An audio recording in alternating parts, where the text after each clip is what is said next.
Unfortunately, it is another Blue Monday for Colts fans, and look who I have here. Jake Query from 107.5 The Fan. You've been on the radio all afternoon talking to people about the game.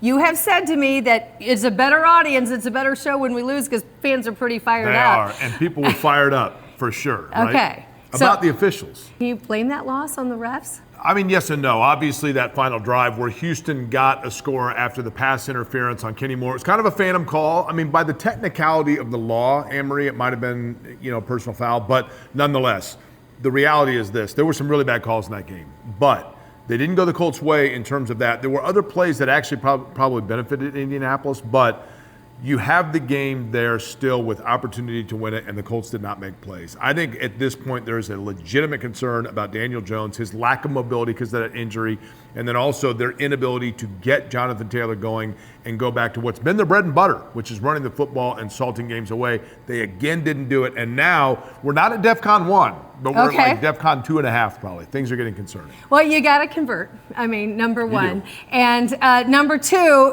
how much do you think that the fans being at the home field makes a difference? I was fortunate to be at the game yesterday, and they kept replaying those calls over and over again. It got them pretty riled up. Yeah, listen, I mean, fans were obviously livid on that pass interference play. The thing that was really peculiar was the fact that that play shouldn't have even taken place because they obviously got the snap off after the play clock had expired. But that's not reviewable, which is very odd. Then obviously the extra point comes into play.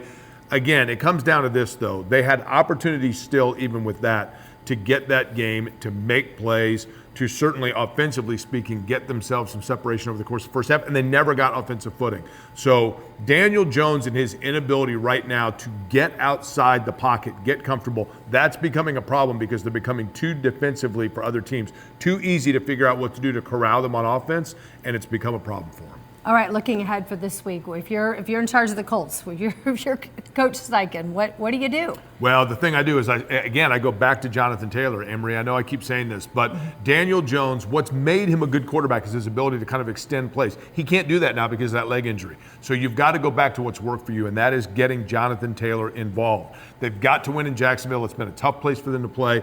They lose that, then we are at DEFCON 1. Then we are of real concern here. But right now, they have to get back to what has worked for them, and that is running the football and keeping the ball out of the other team's hands. All right, Jake, thanks so much. And, of course, there's a continued conversation with Jake every day from 12 to 3, weekdays, Monday through Friday, on The Fan, 107.5. That's right. Yeah, thanks, Jake.